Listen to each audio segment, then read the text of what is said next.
Hi, friend. Hi, friend. And to the brave hearts listening out there, welcome to Permission to be Human. I'm Andrea. And I'm Janelle. Get ready for some real-time relationship woo and wisdom from the front lines with occasional tantrums and tears about how breaking rules, blurring boundaries, and tossing tradition can be catalysts for finding your truth. Let's debunk the fairy tales we were told as children and create a new map for life. Yes, Disney can go fuck itself. If you're seeking permission to choose your own path, freedom is the new F word, people, and want to feel less alone along the way, we got you. Please note, this is our side of the story. Our partners and metamors have their own individual experiences, and we do not speak for them. So, Bravehearts, guess what? We had a slumber party last night. Yay for slumber parties. I've been here for a long time. I'm settling in. I love it here. It's so nice. I'm at the goddess temple. Yeah, and Andrea came over. We've been planning for a long time for her to do a mushroom journey. And last night was the night. Janelle held space for me and facilitated my thoughts and guided me and just watched and witnessed and, got me water and Kleenex and some touch when I needed it. So it was very eye-opening, beautiful. Really my first time that a mushroom journey has worked out for me. Yay. So, yeah, I'm so glad. Yeah, it was beautiful. So today we are talking about Burning Man. We're going to do a Burning Man episode.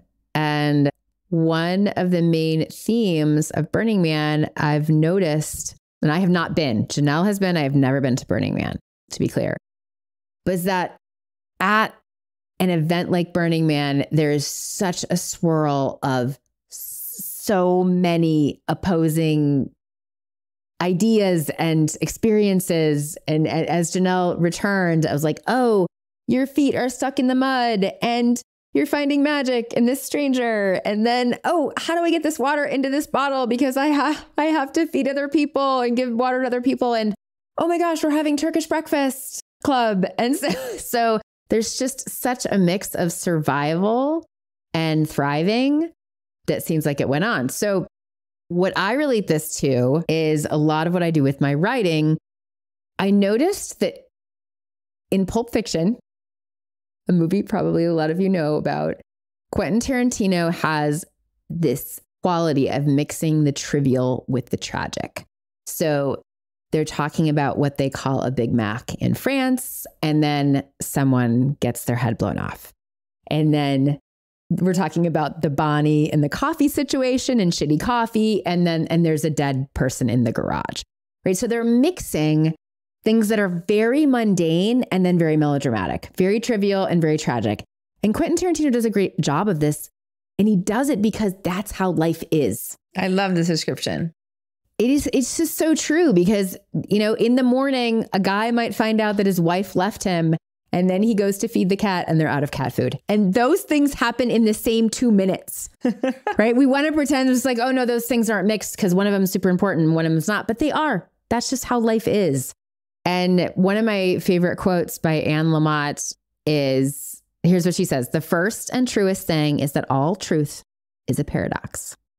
Life is both a precious, unfathomably beautiful gift, and it's impossible here on the incarnational side of things. It's been a very bad match for those of us who were born extremely sensitive. It's so hard and weird that we sometimes wonder if we're being punked. It's filled simultaneously with heartbreaking sweetness and beauty, desperate poverty, floods and babies and acne and Mozart all swirled together. I just love that last bit, right? Because that is true. Like everything is here. Everything is here all the time. And sometimes it's hard to navigate where I'm going. Oh my gosh, that's huge. Oh, this is manageable. Just going back and forth between that. So Janelle, do you want to talk about your experience at Burning Man and how that's a reflection? Yes, I would say that for me, like my phrase was that there's magic in the mud. Yes, it rained this year at Burning Man. And it didn't mean that I suddenly put on like my clothes. Like someone was like, wow, you still look great. I'm like, I'm still at Burning Man. I still have my amazing Burning Man clothes, even though it's raining. That hasn't changed. And yeah, when it started to rain, I just remember being like, having this moment of like, they're not going to burn the man tonight. And then being like, yeah, but I'm still a Burning Man. There's still magic everywhere. I just have to go out and find it. And it's not going to be exactly where I thought it was going to be. And that's what it turned out, was that I had lots of adventures of finding where the magic was. Whether it was like, here's a perfect example. On the day that it was raining the most. So one of the traditions at Burning Man is that when the sun sets, that everyone goes out and howls at the sunset. And so here it was raining and raining and raining, and the sun starts to set and everyone goes outside, and you can't really see the sun because it's cloudy, but you can just have a sense of it. And then you turn and look the other way, and there is a double rainbow. Of course, happening. And it was so incredible and so magical. And it's like, oh, well, if it wasn't raining, we wouldn't have gotten a double rainbow. Another characteristic of Burning Man is that it's always really dusty. Mm-hmm. Well, guess what? When there's rain, there's no dust. So this was a really unusual year in that we didn't have any dust. Mm-hmm. And once it started to rain, and so like, that's magic. Like there's like, it's everywhere. What this reminds me of immediately is a conversation we've been having a lot lately about the formless. The letting go of form. Yeah. Letting go of form. Like, you want love to look a particular way, and it doesn't have to look that way. You want success to look a particular way. It doesn't have to look that way. How would you say that applies to your experience at Burning Man? What I would say is, and this probably is a great segue into our whole segment, is that Burning Man is an experience that takes place in the desert in the heat of the summer. And it is designed so that there is no infrastructure. There is no electricity. There's no sewer lines. There's no internet. No, there's no food vendors. There's no food vendor. There is no water. You have to bring in your own water. Correct. Right? No coffee, no ice.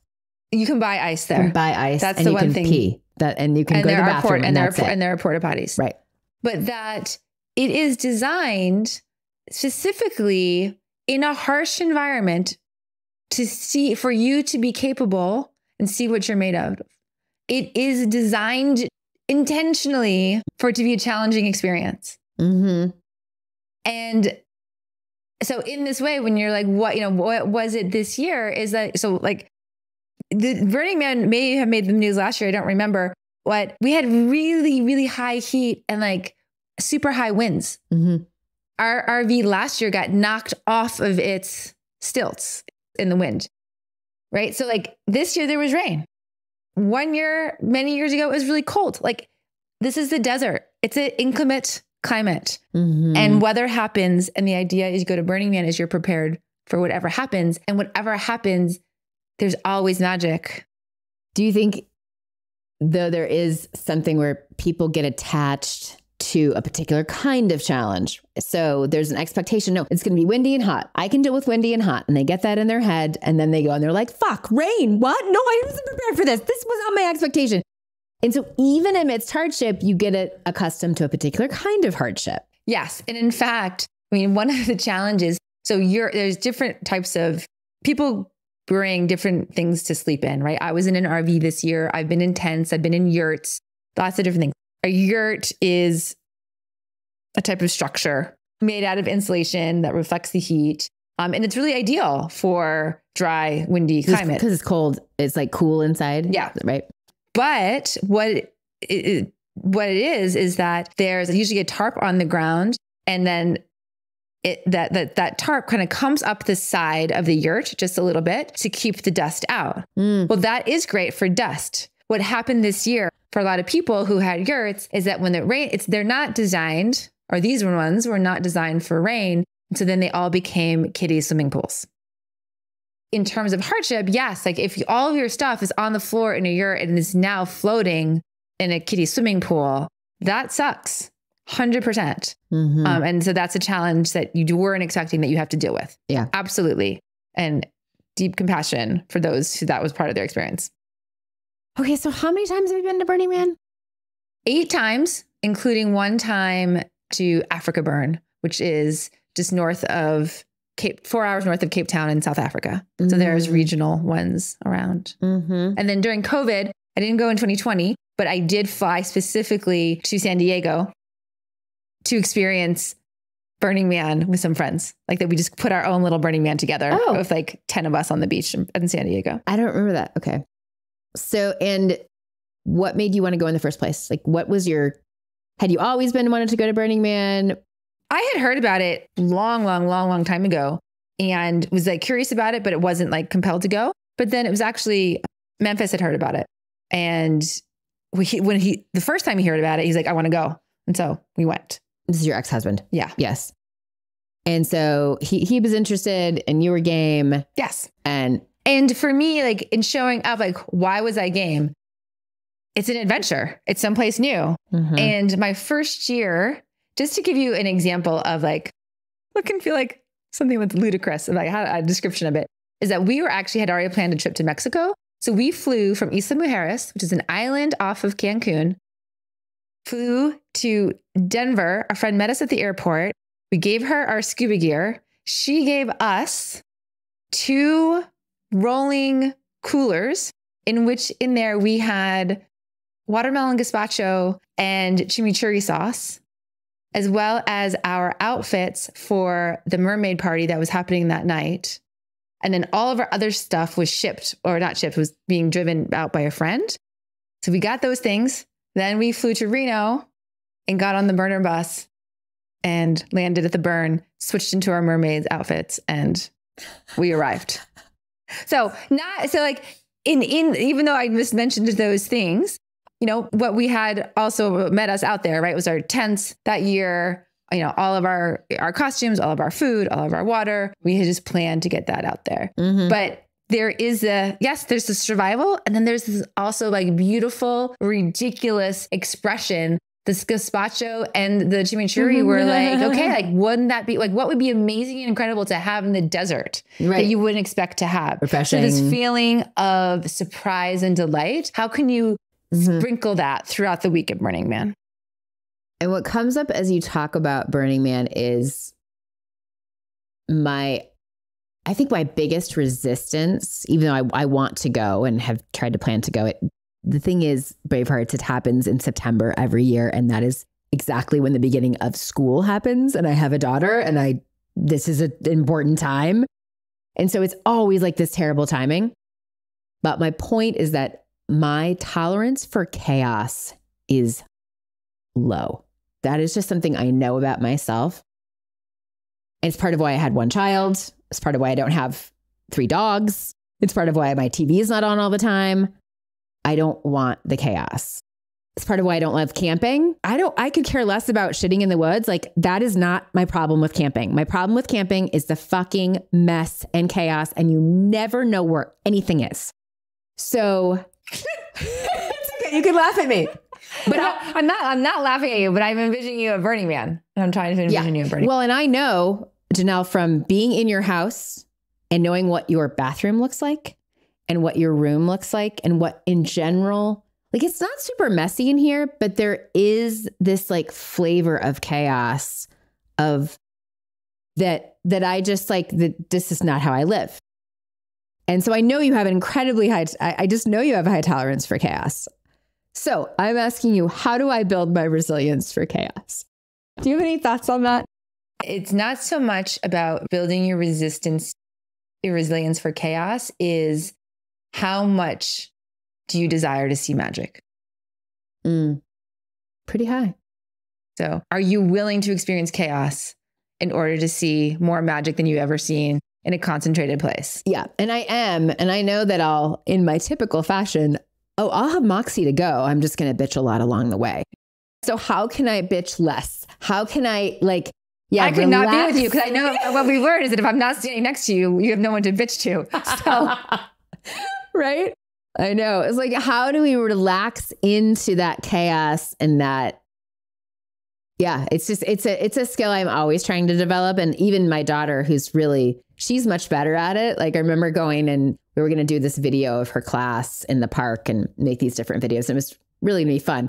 But her class is very rambunctious. And she said on the way, this is when she was like 10 or 11, she's like, Mom, she's like, you have to not care. She's like, that is the trick. Okay. You have to not care what's happening with all the kids. I was like, okay. She totally can. She's just like, whatever. It's very chaotic in the classroom. This is what my class is like. Your daughter's so good. She so was. I know. Yeah. So, okay. And I would also just say like chaos is just not even the word that I think of. I don't use chaos to describe Burning Man at all. So I can appreciate that this is like on your metric of like, what would I do something or not doing something? I would say this, like my first year, like you, I've traveled all around the world. And I remember being like, oh, this is like being in Beijing. It's a big city, but it's a language that I don't understand at all, right? It's a visual alphabet. And so like everything was an adventure. Like going to the bathroom was like, how do I even figure out where the bathrooms are? You know, like it was, and so like, here's a map and I'm going to like embark and I'm going to see where it takes me. And so Burning Man for me, it was the flavor of like going to like a foreign country, a foreign city where I didn't know the culture at all. I didn't know the language at all, but I had the wide-eyed curiosity and the wonder of like, what am I going to discover? And of course, there's chaos in cities like that, but that's not, I was like, what's there to discover is more the important thing. Okay, beautiful. Yeah, I hear you. So we tend to name polyamory and medicine journeys and multiple other things as a catalyst for our personal growth. But I don't think we've really talked about your experience at Burning Man and how that probably has also been a big turning point in your growth. Yes, it has. And it's funny because I would say like when I think of the arc of my life, right? One of the ways I've described it is like from 0 to 40 was my like time when I was getting really good at humaning. And then from 40 to 49 was really when I started on my spiritual journey. And I first went to Burning Man when I was 41. Maybe it was 42, but it was early on. And it definitely feels like Burning Man has, and I've gone every year since, that Burning Man has met me as I am every year. And people say, oh, like, why would you go? Like, when I travel around the world, I very rarely go to the same place twice. Same. And here it is. I've gone to Burning Man 8 times. And the reason why it doesn't ever get boring is because Burning Man it's like a concept. It's like an ethos. It's like a way of being. It's designed for a full self-expression of the individuals and of the collective. And so there is no repetition. Like there are some rituals that repeat every year, but otherwise, minute by minute, play by play, experience is very different. And how I burn changes every year because I've changed every year. Okay, so what I hear you saying is that it's a concept, it's an ethos, and it's the same destination physically, but it's a different experience every year. Yes. I'm curious if you're potentially underestimating cities to be a different experience every time you go because you're a different person. Potentially. And that could be the case. But let's just take, for example, Beijing again. I went back to Beijing, right? There are many other places. Like I'm sure there's a million places I could go in Beijing. But the Great Wall is still the Great Wall. The Forbidden City is still the Forbidden City. Yeah. And those structures look the same every time I go, right? Whereas even though there's the only 2 art pieces that repeat themselves are the man and the temple, and yet those are new pieces of art every year. They never look the same. So the destination is the same, but the experience is totally different. And even how it looks is different. Right. Different people, different costumes. Like it's never the same. Right. And some people, as I've just mentioned, like there's the first year I was in a tent. The next year I was in the next couple of years I was in a yurt. Then I was in a small camp. Then I was in a bigger camp. Then I was in a really, really big camp. And the really big camp, I had a food plan and different options. And then this year I was just in an RV with 3 friends. So the experience of how I'm doing it, all of that gets to change as well. Well, the texture is always different. So you talked about how Burning Man meets you where you are. I think there's a few other ways that Burning Man has changed your life.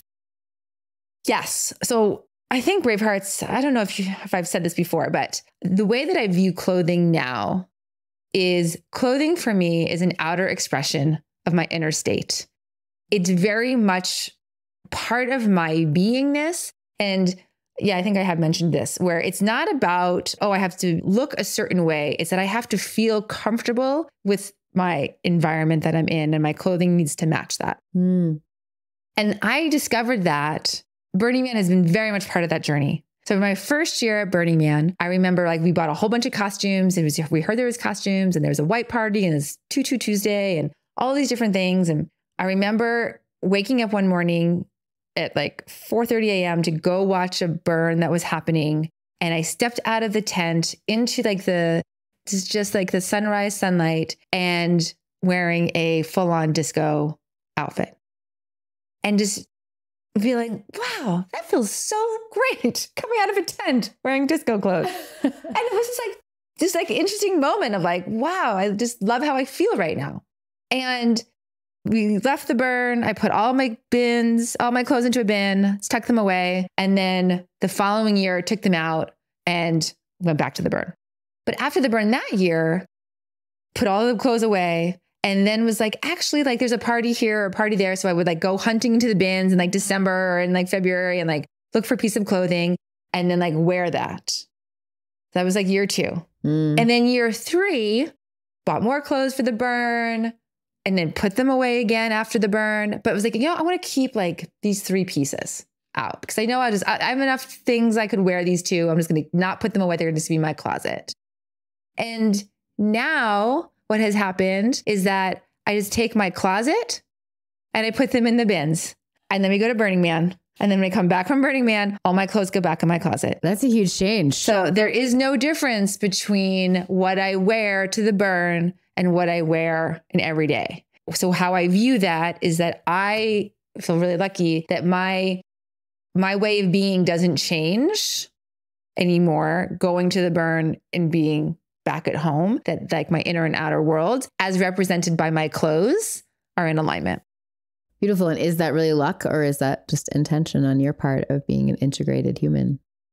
Both. Yeah, I guess luck is maybe not the right word, but it's been an intentional part of my journey and the revealing of myself to myself. Mm-hmm. And then you talk about wide-eyed wonder. Yes. Which maybe you've touched on a bit already, but what else do you have to say about that? That Burning Man, like you just never know what you're going to experience. You don't know who you're going to be, like what part of you is going to show up, that what magic is going to present by someone else's creativity. And in a way, I'm remembering now, I used to describe it this way. Burning Man is a place where your imagination goes to rest, because what you experience, your imagination has never thought of. Crazy. Yeah, because what you're experiencing is the imaginations of 70,000 people in full self-expression. What do you think the biggest myth or misunderstanding about Burning Man is? I don't know. I don't know that there's one. I find that people, their fear is tied to something in themselves. So some people are like, it's either like, they're like, oh my gosh, isn't Burning Man all about drugs? Mm-hmm. Or they'll be like, oh my gosh, isn't Burning Man all about sex? Mm-hmm. Or isn't Burning Man this festival that's only about, electronic music? And all of those things are true, right? Like, it's not that any one of them are true. It's just that everything is true. The other big thing is people are like, oh my gosh, like, I don't think I could do it because it's so dirty. There's so much dust. Like, I have to pee. I can't shower. There's a porta potty. And my invitation to all of those people is that it's going to be what you want it to be. So if that's what you're afraid of, like that's going to be experienced. But like I said to you with the chaos, there's a cost to being in an environment. Like, just for example, back to Beijing, the cost of going to see the Great Wall is that you have to be on a plane for 24 hours. Mm-hmm. But when you get there, like the wide-eyed wonder of seeing this like 2,000-year-old construction that's just like incredibly beautiful and like winding through the hills. Like, there's a cost to go there. And so the cost of seeing the wide-eyed wonder and magic of Burning Man is that it's in the desert and it's dusty. Everything has a cost. I would also say that people are often surprised. So I've been 8 times, and I think like the first 5 times I was primarily sober. That I wasn't, like, when I first went to Burning Man, I hadn't even been introduced to psychedelics yet. Hadn't done them at all. And then drinking, I really wasn't drinking as much. So yes, you can drink and you can do drugs as much as you want. And you can also have a sober burn, or just like, touch in on, like one night here, going all out, if you will, because even when you're sober, there is so much to see. Like, you don't need the drugs to make it be magical. There's so much elevated wonder when you're sober. Elevated wonder. So I think there are 10 principles of Burning Man you spoke about. Let's go through those to give people an idea of what it's built on. What's the idea? The ideas, the ethos, the concept. Yeah. And these are not in any particular order. And I would say these all exist every year. Like, the culture is based on these. And I think that there's like one or two for me each year that like rose to the top a little bit more than others. It's not that they're all present all the time. But one is radical self-reliance. And just to speak briefly to that in particular for this year, as the rains and the mud made the international news, is that what the news, I believe, missed out on is that everyone who's going is bringing all of their food, or having thought of all of their food, all of their water, all of their shelter. And so in this way, like, rain happened, but it's not like we couldn't get to the grocery store. Like, we had all the food that we needed. So the radical self-reliance is that we are relying on ourselves or our immediate group to make sure that we have what we need to survive in the desert for the however long we're planning to be there, which could be 5 days, and it could be, 2 weeks. Radical self-reliance. There's radical inclusion, which is that everyone who wants to go is welcome at Burning Man. This is definitely something, it's in the scheme of things that, there are low income tickets. It's still an expensive thing. It's a privilege to get to go, for sure. And so they are always trying to find ways to make it more accessible to different groups of people. Immediacy. This concept, this value, this principle is the idea that what is it that you want in this moment? What is presenting to you in this moment is what's real. So one of the ideas of Burning Man is you're like, okay, you've got the book, the who, what, when, and you're going to go out. You're like, okay, I'm at 6 o'clock in G, and I'm going to head to 2 o'clock in A, and I'm going to go see this music. And then you get on your bike and you bike for 3 minutes, and you're like, oh my gosh, but over here, there is this Hungry Hungry Hippos contest that's happening, and I get to be a Hungry Hungry Hippo, and someone's going to like, oh, over here. Oh, no, now we're doing, there's glory holes with pickles. And then we get to like do this ridiculous thing. And like, so the idea is you can have a destination in mind, but allow yourself to always be present and looking around to what's right in front of you.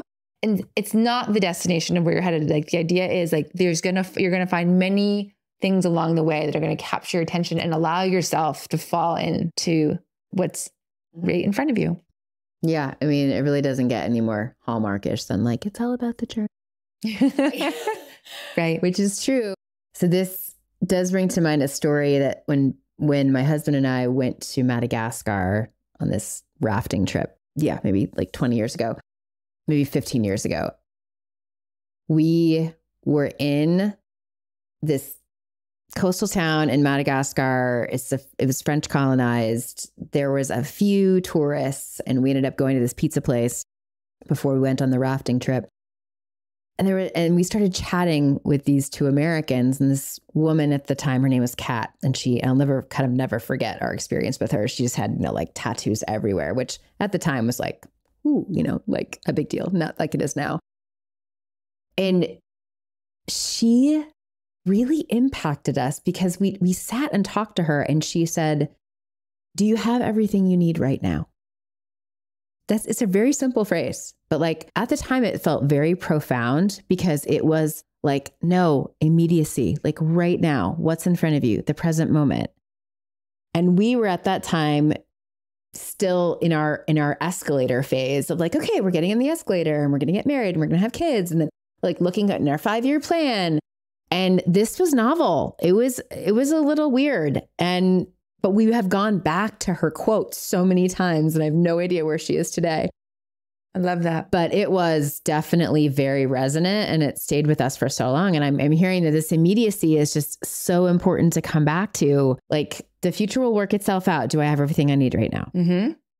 And not only do you have everything you need right here, but look at the magic that is here right now. If you're looking at it, if you're looking for it, versus thinking, oh, I'm waiting for this next thing to come. Yeah. It's right here. It's already here. Yeah. Back to some more principles. Yep. Participation is another one. Decommodification is another one, which basically means you're not there to promote your product. You're not there to promote any object. This is not a branded event. Radical self-expression, which is for a lot of people, me included, the first time I'm there, you're like, oh, there's no rules. There's no rules to how I have to look, what I'm wearing, what I'm not wearing, what I'm not wearing, right? Like nudity is welcome there. Any sort of expression. And so I was just like, all of us, we get to play with our edges and try things on, literally and figuratively, of like, oh, do I feel good in this, whether it's an outfit, but like in this way of being. Which is essentially what you've done by weaving your wardrobe, your regular wardrobe, with your Burning Man wardrobe. You've gotten comfortable in those outfits, brought them into the mainstream here, and you're like, this is how I dress. I know it's not how everyone else dresses, right? But this works for me. Another one is gifting, which we've talked about briefly on this podcast before, which is gifting is different than bartering. There is no bartering at Burning Man. The gifting concept is that you have a gift, you are offering it, and you are not expecting anything in return. So the gifts can be a variety of things. It could be at a camp, right? You're gifting music. It could be you're gifting a bar, a party, an experience. It could be as an individual that you're gifting necklaces or some sort of token of appreciation of a moment. What did you gift this year? Didn't you bring your bag? So I gifted two things. I had my bottles of joy, right, that I gifted. And then I have a sense of myself, like my home is the goddess temple, but I am the goddess temple, like the home. I am home in myself as the goddess temple. So with that concept, I had my little bag, my goddess bag with me at all times, which had my altar items and chimes, rose spray, different tinctures, the radiant sutras. And I would just offer goddess sessions to people when I came across a soul that I felt that needed it. So that was my gift. It basically was my gift of presence. Yes, a gift of presence, which is, and that's another way to release form. Like, what does your gift look like? It can be a song or a voice or a kiss. Exactly. Yeah. And just really like summoning. It does not have to be an object. It doesn't have to be a material item. Right. Yeah. So back to the principles, leave no trace is another one. The civic responsibility, and then communal effort, which feels relevant to tie into this year, which is, with the mud, the main impact of the rain was that there was no driving until the desert dried, and driving or biking. And there's normally no driving. Like driving's not allowed at Burning Man once you get there. Yeah. But it also means you couldn't leave. You're always welcome to leave, except like during this storm. And so this recognition of, okay, and I was actually, my stepson was camping with Burners Without Borders. I got to sit in on one of their camp meetings, and they talked about, okay, the order of things to consider is like, do you have what you need? Then does your immediate family have what they need? Then what does the camp need? And then what does the neighborhood or the greater collective need? And you can't you can't skip a step. You really need to start with yourself and build on that. And the other really beautiful message that came across for me from the person who was speaking was that even in moments of hardship, that sacred play and joy are still welcome. And like, not to feel guilty if you need to resource, if you need to take a nap, if you need to eat something, if you need that taking care of yourself, both physically and emotionally, is key to the success of the community. And so to be clear, that order, take care of self, take care of family, take care of camp, take care of larger community. What if you can only take care of yourself? Great. Right? Because then if you can take care of yourself, the other alternative would be that you can't take care of yourself and then someone has to be taking care of you. So if you're able to take care of yourself, and then that's the radical self-reliance, then you are doing your part, right? So the idea is that you are contributing by taking care of yourself. And then conversely is if you can't take care of yourself, then that's when other people need to be supportive of you so that you're taking the resources from someone else to support you.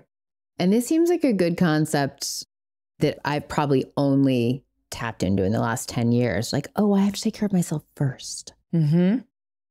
Whereas a lot of our society or cultural conditioning is like focused on the other, like, okay, I need to take care of my daughter. Okay, I need to take care of my class. I need to take care of my friend. And then And then you have nothing left for yourself. Yeah, exactly. And I think like women and mothers in particular have fallen into that category of like serving others before serving themselves. Yeah. And I had a client reflect this back to me today because you said last night, well, what if you were good enough? You know, instead of like being a good mom, you were a good enough mom. And I was like, oh, I don't like the way that sounds at all. And I said this to my client this morning and he was like, Andrea, you just posted something about how about you don't give 100% today, give 85% and leave 15% for yourself. And I'm like, oh shit. So good. So yeah, I mean, it's a huge principle that is it's hard to adopt after sort of many decades of not doing of conditioning. Yeah. Yeah. Okay. Do you want to give some examples of the magic at Burning Man? You maybe have already done that. I have, but there's like one in particular that just like happened this year that feels this is what's possible, right? Like when you think nothing is possible, like what's possible. So when I was saying that Burning Man meets me as I am every year, this year it was a totally different year for me. One, I wasn't going with my partner who I'd gone to all the other burns with. And I was really simplifying. As I said, I had my like necklaces of joy and I had my bag, my goddess bag. And that was my offering. And I had my food, I had my water, I was in this RV. And it was very simple compared to my years past. You were not organizing workshops. You were not managing a food plan. You were not head fluffer. You were like all these things. Right? I was not helping run a camp in the past. That's a big difference. So in that way, I was like, okay, I'm just going to like start each day with, let's see where the playa takes me. I'm just going to go and I'm just going to follow the energy where it takes me. And then just redirect. If there's a blockage, if there's a resistance somewhere, then I just like redirect. And okay. And so I also just want to point out, like for me, like the magic is in like really like the little things. So in my everyday world, I had actually interacted. I had a reach out from a potential client for work.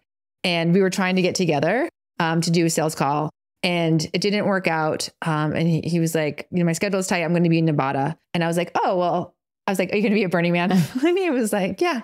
I'm like, me too. And I was like, great. Well, maybe we can meet up, afterwards. He's like, but I am at this camp.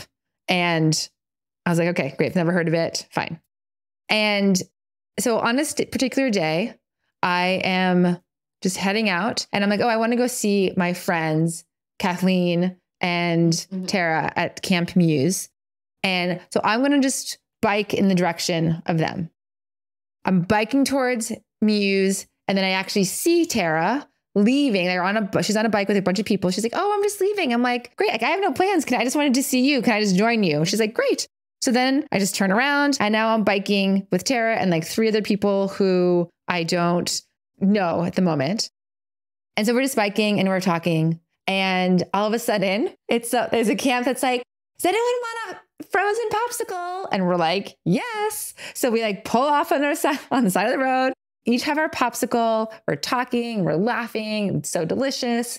And then one of the guys, Joe, goes across and is like talking to some people over here. And we're just milling around, waiting for him to finish talking. And then I look up and I'm like, oh, there's a sign there that says disorient. Like that's this guy's camp. And it's like, we're on Esplanade, or like close to Esplanade. So it's like I can tell it's a really big camp. And I'm like, all right, well, I'm just going to go up and talk to this guy and who this guy, my friend, Joe was talking to. I go up to him and I say, hi, just wondering if this guy named Michael is here. And he was like, yeah, that's who Joe was talking to. Oh. And I'm like, what? And so I'm like, hey. And he was like, oh my gosh, hey. He's like, you found me. And I'm like, yes. And then we had this whole, it's just like random, magical, like unexpected meeting. This is serendipitous moments. And yeah. And so it's just like, it was finding that it was like the needle in the haystack. It was finding a stranger in 75,000 people. 75,000 people. Yes, I did have a name of his camp. That was it. And he wasn't even in front of his RV. Like I would not have found him. His camp was huge. So it was just, some magical moments like that is what it happens all the time. Some other magical moments. I remember it was 2 years ago, I think, there was this particular art piece where this person had a huge balloon floating attached to their bike, floating above their bike, many, many, many, many feet, like, I don't know, 20, 30, 40, 50 feet. And the balloon looked like the moon. It was the most exquisite. It was like an actual, like looking like the moon. So much so that many of us that year were like, go in the direction of the moon, thinking we were looking at the moon in the sky. And it was then balloon. we were finding that we were ended up like traveling with the moon on this person's bike. Oh my and gosh. It was this like really incredible, like, is that the moon or is that the balloon? What's happening? And it was this like disorienting and magical, like, just like, wow, someone thought to create that. And like, it brought so much joy to all of us. Beautiful. And then I would say another favorite experience that I have is the Turkish Breakfast Club. There's some guys who wanted to bring their culture to the burn. And from 6 a.m. to 8 a.m., like 3 or 4 days of the burn, I now know this, but the first year I just we just stumbled upon it as we were doing a sunrise tour and sat down, and they had this, like, you're out by the trash fence. It's 6 a.m. and they have this incredible, exquisite, like, display. You have gold silverware, like it's the dolmas and the olives and the nuts and all of this like lush, delicious, yummy food, all sitting around a table, all of us strangers communing, talking, connecting, gathering. And it just like really embodied to me, like the connecting of strangers that Burning Man also provides. It sounds yummy. And also I'm always amazed in some of your stories that desert, tents, porta potties, and then beauty. Like this so much beauty spread that is just so set up so well with such a beautiful aesthetic and such a beautiful vibe. And that is, again, the contrast, that you can create this even amidst harsh conditions. So if a brave heart was contemplating going to Burning Man, what would you say? I would say you have to want to go. If you want to go, then you can go to burningman.org and start doing your research. And asking questions and seeing if you know anyone who's been. You have to want it and put the effort in, and it will happen for sure. But it's not going to happen for you. This isn't like you call a travel agent and be like, I want to go to Burning Man, and they do everything for you. There's a lot of planning that goes into it. There was a year that we had so many different disasters happen, and like the catchphrase was like, Burning Man, you got to want it. It's a lot to overcome. A lot to overcome to get there, and it's totally worth it. Awesome. Anything else you want to tell our brave hearts about Burning Man? Whatever you think you know about Burning Man, if you've never been, it's not true. It's so much better than what you've ever imagined it could be. Okay. Thanks for sharing your Burning Man wisdom, my friend. So welcome. Yeah. We'll see you brave hearts later. Your only assignment is to ponder Burning Man. Will you go? Do you want to go? Is it on your radar? And how can you be more curious? Bye, brave hearts. Bye-bye. Do you need permission to be human? You got it. Listen, subscribe, and review on Apple, Spotify, or wherever you get your podcasts. Learn more about us at permissiontobehuman.live.